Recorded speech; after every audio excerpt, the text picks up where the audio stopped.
Ethan's breath caught. A human. Him. Lyra's eyes flicked just for an instant toward the back wall. The window. Not at him, not long, but enough to tell Ethan she knew the world had eyes and maybe she felt them tonight. Then she bowed her head. "I will find a way," she said. "Give me 24 hours, the masked man considered. "You have 12. His gaze slid across the room, slow as a knife. "Also, one of you tried to remove a bracelet this morning." His voice turned light. Such creativity. He tapped his baton twice on the metal case. The rust-skinned enforcer pulled a small remote from his pocket and pressed a button. In the corner, a thin woman stiffened. She tried not to cry out. Her bracelet glowed hot white. She shook, teeth clenched until the light dimmed. The whole moment took 5 heartbeats. It felt like a minute. "Let that be your exercise for today," the masked man said. Trying to run makes the leash pull tighter. He closed the case. "We are teachers. You are students. Learn fast." He turned to go. The drone caught his eyes one more time as he scanned the room like a collector who liked the shape of his shelf. He left with the rust-skinned enforcer. The door thudded. The room exhaled. Lyra did not cry. She let out a slow breath and pressed her palms to the table. Then she started moving. She sent one woman to check the thin one's pulse. She told another to make the soup thicker, even if it meant the pot would be empty sooner. She took out her notebook and wrote new lists. Work, food, medicine, human sponsor. The question mark sat there like a weight. Ethan stared at it through the lens as if staring could erase it. He pulled the drone back, slid it into his jacket, and stepped away from the window. He had a recording now. He had proof. But proof alone would not break a chain if the lock was connected to law, money, fear. On the way back to his shop, he walked too fast. He turned down 2 wrong alleys. He stopped and pressed his hands to his eyes in the dark. He made himself breathe. Focus. Tools. Steps. Back in his room, he transferred the drone's file to an old drive with no network chip. He watched some of it again. Not the parts where the baton moved, not the parts where the thin woman shook, but the parts with voices and faces. He wrote down names where he could hear them. He wrote down the timestamp on the moment the masked man said, "Human signature." Then he opened the spare bracelet and studied the battery, the chip, the contact points against skin, the tiny coil. It was more than a shackle. It was a transmitter, a pain relay, a ledger. Each shock wrote itself to a private ledger only the syndicate could read. Each work block ticked a counter. Contracts were math engraved on flesh. He drew a diagram. He saw one weak point. If he could build a masked device that spoke to the bracelet at the same time as the syndicate's hub, he could send false signals, mark hours as paid, mark shocks as administered, maybe even pause the leash without alert. It would be tricky. It would be dangerous. He would need a micro-scrambler and a set of tuned coils. He had coils. He could print a scrambler board in the shop's old 3D bench printer if he took the risk. He started to gather parts. He drank stale coffee. He kept the curtains closed. By noon, the device was half built. By afternoon, it was almost done. At evening, Lyra arrived exactly on time. Ethan had the mask unit hidden in a lunchbox under the counter. "Long day?" he asked, like a man saying hello to a coworker. Lyra's eyes flicked to his, then away. "Long," she said softly. "Can I stay after close and stock the back? I will finish faster if I do it alone." "Of course," he said. The hours crawled. The sky outside turned orange, then purple. The last customer left. Ethan locked the door and turned the sign. He stood still and listened. The market had its usual end-of-day sigh. Inside, the shop hum felt like the pause between breaths. "Lyra," he said, keeping his voice low. "I need to show you something." She went very still. Her hand hovered over a box of bolts. She did not turn her head. "Is it the thing in your pocket?" she asked, barely above a whisper. Ethan blinked. "You saw the drone?" She nodded once. "You walked last night like a man with a secret, and the window had a new shadow." He put both hands up, slow, empty. "I wanted proof," he said. "I did not want to make trouble worse." Her shoulders eased just a little. She set the bolts down. "Proof helps," she said. Then she closed her eyes for a second. "But proof has teeth. It bites both ways." "I know," he said. He took the lunchbox from under the counter and opened it. Inside lay the small device, rough but ready. A coil ring, a chipboard, a cable that ended in a clamp the size of a fingertip. "This might help more." She stepped closer. Her eyes narrowed in careful interest. "What is it?" "A mask," he said. "It talks to the bracelet. It can make the bracelet think someone worked extra hours, or that a shock already happened, or that the pain signal failed. If you use it close to the hub, they might notice. But if you use it out of sight in the dead zones, it could buy time. Hours, a day, maybe more." Lyra looked up at him. Her face showed three things at once: hope, fear, and a kind of sad respect. "You made this today?" "Half last night," he said. "Half today." Her mouth twitched like it wanted to smile and couldn't quite remember how. "Humans," she said, a little breath of a word. "I know a few good ones," he said. He held the clamp toward her. "Let me test it on your bracelet." "Just a second. If it works, the light will—" The shop door clicked, both of them froze. The sign said closed, the lock was set. But the door clicked again, and then there was a soft chirp. Lyra's head turned slowly. Ethan's stomach fell. Someone had used a lock override. The door eased open. 3 figures stepped inside. 2 were big. 1 was small with a polished mask. The room smelled of cold air and metal jackets. The rust-skinned enforcer shut the door behind them and twisted a new lock in with his wrist tool. The masked man looked around like a tourist in a museum. "Good evening," he said. "Lovely shop. So clean." Ethan slid his hand away from the device. He set it down casual like trash. He did not reach for anything else. He kept his face blank. He had learned long ago that a calm face can buy you 3 seconds. Sometimes 3 seconds is a bridge. "We're closed," he said. The masked man tilted his head. "I saw," he said. "But we are not here to buy. We are here to say hello to our friend Lyra." He looked at her with bright eyes. "Hello, friend?" Lyra's hands were at her sides. Her body looked relaxed to someone who did not know her. Ethan was starting to know her. He saw the tension in her shoulders and the way her right foot had slipped into a stance that could pivot fast. "You asked for 12 hours, she said, voice steady. "And I gave you 6, the masked man said. Then I grew curious." He glanced at the counter, at the lunchbox, at the wires peeking under a cloth on the bench. He took a slow breath through the mask. "I heard a human was interested in contracts." He smiled with his eyes. "I like eager clients." Ethan felt the edge of the drive in his pocket where the recording sat. Proof with teeth. He also felt the spare bracelet in his jacket. Metal against fabric. He started to speak. Lyra beat him to it. "This human is my boss," she said. "He sells parts." "He is dull." The masked man laughed, delighted. "Dull humans pay on time," he said.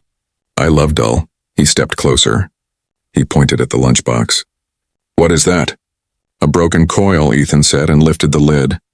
The device lay there like a small animal pretending to be dead. "Old printer junk, may I?" the masked man asked, already reaching. "No," Ethan said, soft but firm. "Shop policy." The 2 big men shifted.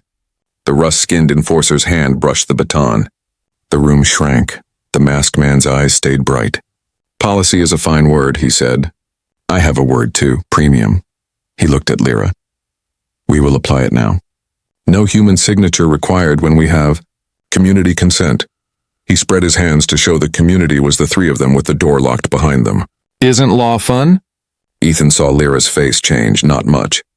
Just enough to tell him that her plan was to walk with them, to protect the others by giving them what they wanted. Herself. "Fine," she said. "I will go." "No," Ethan said, 3 heads turned toward him. He felt like a man who had just stepped into bright light without clothes. He swallowed once. He chose the next words like bolts on a bridge. "You can't move a premium contract without a heartbeat match," he said. He pointed at Lyra's bracelet. "You said that last night." He lied, smooth as glass. "I repair the scanners for the district officer. He checks heartbeat matches. He hates paperwork." He lifted a shoulder, casual. "If he hears you skip that step, he will shut you down for a day. Maybe 2. Lots of lost credits." The masked man blinked once. The rust-skinned enforcer looked at his partner. Paperwork was the one god every petty king feared. The masked man tilted his head slowly back to Ethan. "Then you will help us," he said. "You will make a signature now." Ethan felt the weight of the drive, the device, the moment. He smiled, small and tired. "Sure," he said. "Show me the form." The masked man gestured, and the enforcer pulled out a slate. He put it on the counter. The screen was a contract. Lines of text. Fields for scan. A space for a name. Ethan leaned over it as if to read. His right hand slipped under the counter, slow as gravity. His fingers found the clamp of the mask device. He moved it toward Lyra's wrist, hidden by the counter lip. She stood still. Her hand turned just enough. "Name?" the masked man asked cheerfully. "Ethan Hale," he said. His thumb pressed the clamp. A tiny light on the device glowed once, soft as a blink. Ethan's hands curled into fists. He did not like the word leader on a woman who slept on a crate and fed others before herself. He did not like the bracelets. He did not like the enforcer's quiet laugh. He did not like that he had been blind while this was happening 10 blocks from his shop. On his way back to the fence, his shoe hit something small and it clicked on the ground. He crouched and found a metal band the size of a bracelet. Not a band, a spare. He held it in the light from the broken window and read the tiny letters stamped into the surface. Sector 12. Indenture class. Property. Property. The word made his chest hurt. Humans had spent centuries trying to erase that word from people, yet here it was, neat and cold on an alien world under a different sky. Ethan slid the band into his jacket pocket and crept away. As he reached the gap in the fence, he looked back once more. Through the broken window, he saw Lyra sit on a crate and stretch her back until it popped. She pressed her hands to her eyes for a long, hard second. Then she stood and went back to work. When Ethan finally stepped onto the side street, the market noise felt wrong, like music playing after a fire alarm. He walked fast at first, then slower as thoughts settled into lines. He had proof in his pocket. He had eyes full of the truth. He had a choice. People on Vera 9 said humans were trouble. Maybe they were right. He decided he could live with being trouble if it meant being human. He reached his shop and climbed the narrow stairs to his small room. He did not turn on the main light. He sat on the edge of the bed and pulled the bracelet from his pocket. It was heavier than it looked. He turned it over in his hands and studied the tiny seams, the lock, the power source. He knew machines. He could open this. He could break it. But he also knew it would not be that simple. The syndicate would have safeguards. The bracelets might be tracked. If he freed one person without a plan, he could put them all in danger. Ethan placed the band on the table and stared at it until the neon outside flickered and dimmed with the hour. His mind ran ahead like a scout. Find a way to get proof. Find a way to make people look. Find a way to keep the women safe while doing it. He saw himself going to the authorities and saw the door closing in his face. He saw himself confronting the enforcers and saw blood on the floor. He saw himself doing nothing and saw Lyra's eyes go dark. He took a breath, long and steady. He reached under the bed and pulled out a small case he had not opened since the high orbit station. Inside was a recording drone the size of his palm, old but clean with a lens that still woke up bright. He charged it on the table. The tiny status light blinked awake. "Okay," he told the quiet room. "I can't fix people like motors, but I can shine a light." The drone finished charging and sat there, a little machine heartbeat in the dark. Outside, a siren rose far away and fell again. Ethan lay back on the narrow bed and stared at the ceiling. He knew he would not sleep, but he closed his eyes anyway, and held the image of Lyra placing the water by the young girl's bed. He did not know what tomorrow would bring. He only knew this. He would not let that image be the end of the story. The first edge of morning touched the window with gray. Ethan stood, washed his face, and dressed in quiet clothes. He slipped the bracelet into his pocket and the drone into his jacket. He paused with his hand on the door, listening to the shop wake itself. A soft electric hum, a settling groan of shelves, and then he stepped into the stairwell. Downstairs, he unlocked the door but did not open it yet. He stood in the shadow and looked at the street. The market would fill again soon. People would haggle, laugh, and lie. Drones would buzz. Machines would break and he would fix them. But under the bright clatter there was a wire that hummed low and dangerous. He could hear it now. He would follow it. He would find where it sparked. He put on his cap, pulled the jacket straight, and finally opened the door. The cool air of Vera 9 brushed his face, smelling like metal and spice and the beginning of something sharp. "Morning," he said to the empty street, and stepped out to meet it. Morning came slow and gray on Vera 9. Ethan opened the shop like normal. He greeted customers. He repaired 2 drone rotors, a water pump, and a delivery scooter with a dead battery pack. He smiled and made small jokes the way a man does when his head is full of thunder, and he needs the day to look calm. All the while, the spare bracelet lay under a cloth on his workbench. hidden but heavy in his thoughts. Lyra arrived for the evening shift right on time. Her steps were steady but careful. She wore the same long sleeves, the same tired smile that tried to be strong. She noticed nothing different in him, or if she did, she said nothing. She cleaned parts, checked receipts, and stacked crates like the night before had been only a dream made of neon and cold air. When no one was near, Ethan tested his voice. "You okay today?" Lyra nodded once. "I am okay." She glanced at the window. "It will be a long night." "Long night for me too," he said gently.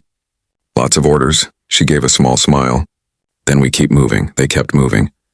Near closing, when the shop was quiet, Ethan fixed the drone inside his jacket. He had set it to ghost mode, silent rotors, low light, no broadcasting. It would record and store, no signals for anyone to trace. He wore a basic earbud linked only to a local controller in his pocket. He told himself this was not a rescue mission. Not yet, it was a light. A light can be hard to look at when you live in the dark. At midnight, Lyra clocked out like always. She thanked him for the shift. He offered her water. She took it and hid it in her bag.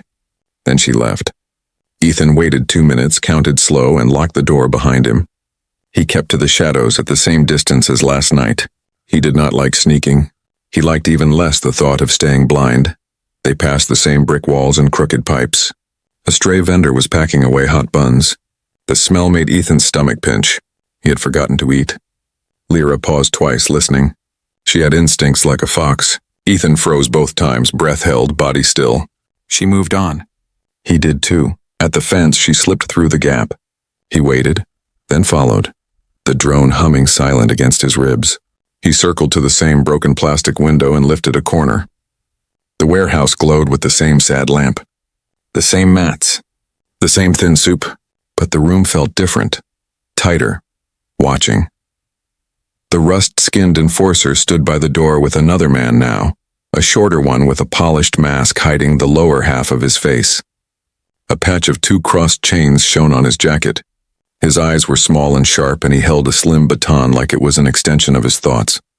Lyra stood under the lamp with the notebook and the credits. She looked more tired than last night. The young girl with the hollow cheek slept, mouth open, bracelet glowing dim red. Ethan touched the controller in his pocket. The drone slid out from his jacket like a dark moth. It clung to the shadow of the window frame, lens winking on, tiny and patient. It started to record. The masked man spoke. His voice was smooth and too gentle. "Your payments are late, Lyra. We were paid short at a factory job," she said. Her voice stayed calm. "We will make it up in 2 days." 2 days, he repeated as if tasting the number. He paced slowly, baton tapping his thigh. 2 days is a long time when my boss is hungry now. He reached out and hooked the baton under the young girl's bracelet. The girl woke with a small cry. He tilted the bracelet so the light flared. Then he let it fall casual, like dropping trash. "Not a problem," he said. "I am a patient man." His eyes slid to Lyra. "Tell your family to find extra shifts. Sell something. Sell many things." His gaze flicked to the room, to a few blankets, a worn bag, a child's toy carved from scrap.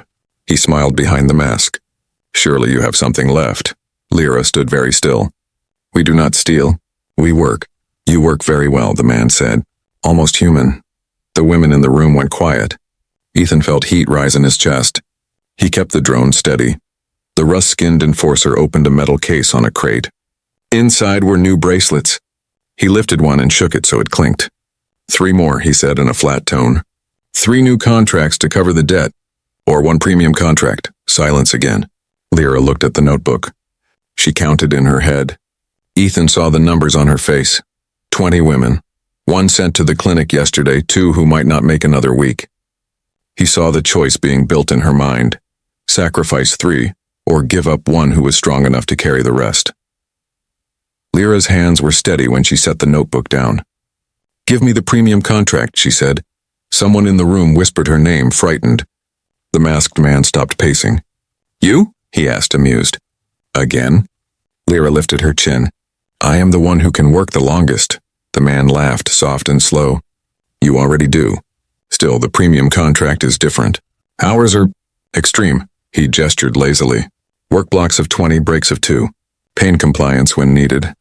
He touched his baton to the side of his mask like a habit. No one survives a premium for long. I will, Lyra said. Ethan's fingers dug into the window frame. 20 hours? Pain compliance. He looked at the young girl's small face. He looked at Lyra's thin shoulders. He wanted to shout. He stayed silent. He recorded. The masked man came close to Lyra. One more thing, he added, almost cheerful. Premium contracts require the sponsor's mark. He tapped the notebook with the baton. We need a human signature. The night market of Vera 9 sounded like rain made of metal. Neon signs hummed. Street vendors shouted in 10 languages.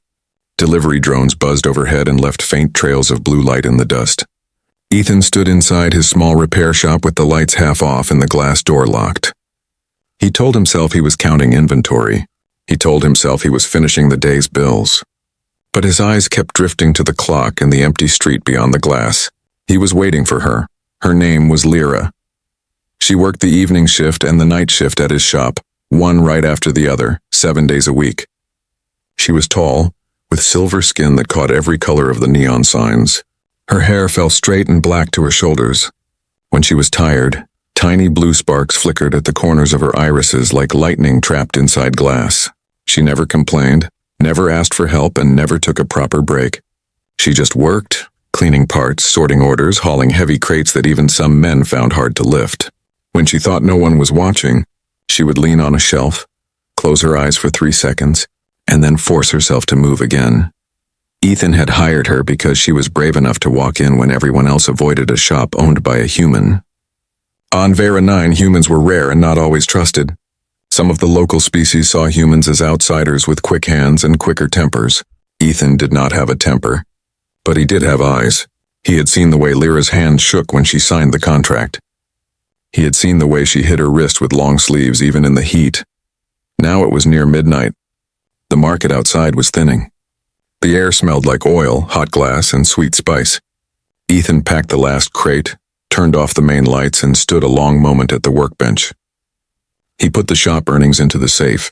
Then he heard the soft chime of the back door and her careful steps. "Boss," she called, voice low. "Do you need anything else?"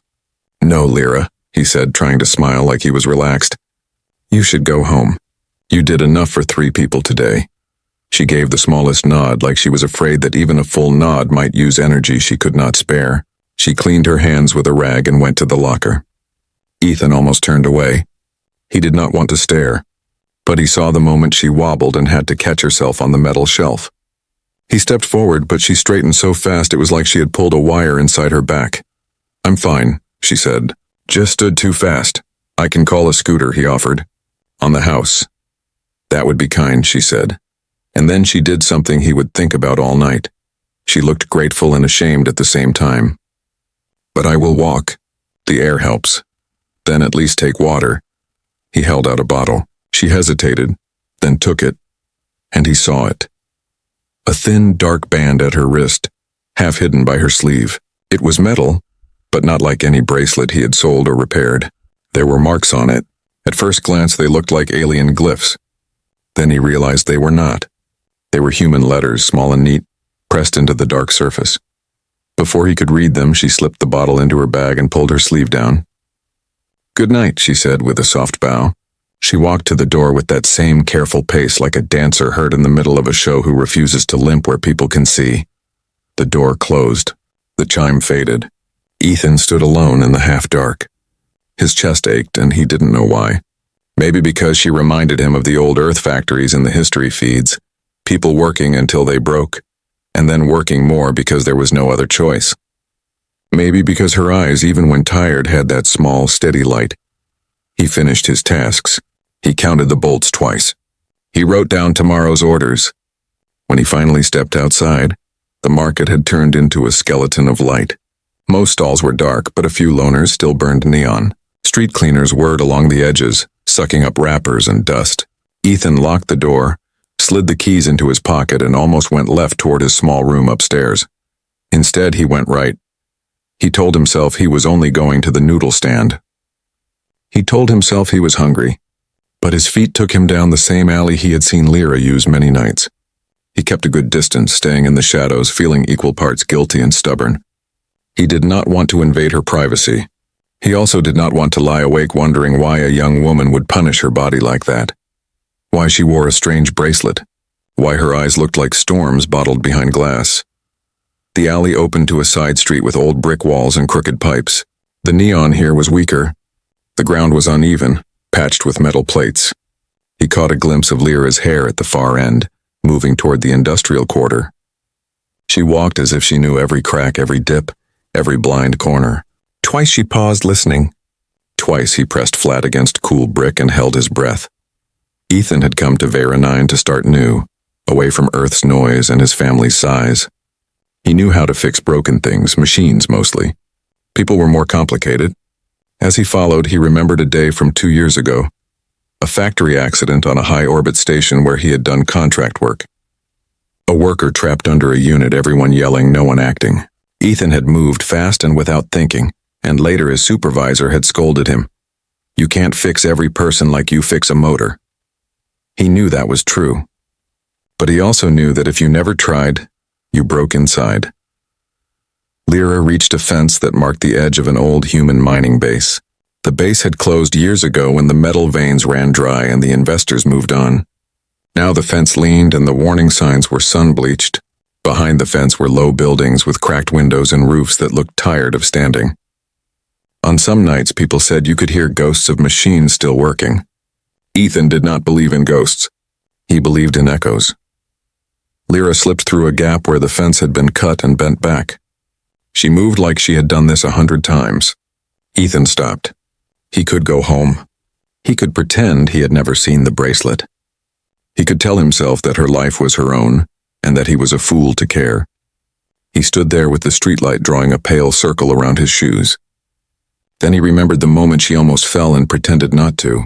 He remembered her face when he offered the water, hope fighting shame. He crouched and slid through the same gap. The air inside the fence was colder, as if the base remembered deep tunnels and underground winds. He passed a row of storage sheds and a pile of old pipe. Somewhere a panel creaked. Lyra's steps were quiet and fast. He followed to the wide door of a warehouse whose number had peeled away, leaving only the shadow of paint. She knocked 3 times in a pattern. Short, short, long. The door opened a crack. A tired voice spoke, too soft for Ethan to hear words. Lyra answered, and then she went inside. Ethan did not follow through the door. He knew his limits. He circled the building, keeping low, and found a broken window near the back. The glass had been replaced with a sheet of plastic held by tape and wire. A corner had peeled free. He lifted it and looked. What he saw did not leave his mind for a long time. There were at least 20 women inside, all alien, all with the same thin metal bands on their wrists. Some lay on mats. Some sat with their backs against crates. 2 worked over a cookpot that steamed with a thin, tired smell. One woman coughed into a cloth and wiped it clean in a bucket of gray water. Another massaged the stiff arm of a girl who could not be older than 19. The girl's cheeks were hollow. Her bracelet flashed a dim red every few seconds. In the center, under a hanging lamp, Lyra stood with a small stack of credit chips and a notebook. She spoke softly, counting. Her voice shook on the high numbers. A tall enforcer with skin like rust metal and eyes like ice stood near the door. He wore a jacket with a patch, 2 crossed chains. Ethan had seen that patch in the bad parts of the market. Debt syndicate, they bought contracts and turned them into cages you wore on your wrist. Not illegal, the officials liked to say. Just business. Lyra handed the enforcer part of the credits. He checked them. He said something that made the women around him flinch. Then he pointed to 3 of the bracelets. They glowed brighter. The women wearing them looked down. Their shoulders drooped. Lyra's face went still. For one long breath, Ethan thought she would argue. She did not. She bowed her head. The enforcer laughed without sound and left through another door. Lyra waited until the echo died. Then she lifted her head and did something that changed the air. She smiled. It was small, tired, brave. She passed out bowls of thin soup. She touched a shoulder here, a forehead there. She knelt by the young girl and lifted the girl's wrist. She whispered to her, and the girl nodded and tried to smile back. Ethan let the plastic fall. He pressed his forehead to the cold wall. He felt a heat rising behind his eyes and let it pass. He had come this far. He needed to understand what he could do without making everything worse. When he lifted the plastic again, Lyra was alone near the lamp, counting the credits she had left. She took something else from her bag, the bottle of water he had given her. She unscrewed it, drank once, then set it next to the young girl's bed. The girl whispered, "You need it more, Lyra." Lyra shook her head. "Leaders drink last," she said, smiling again.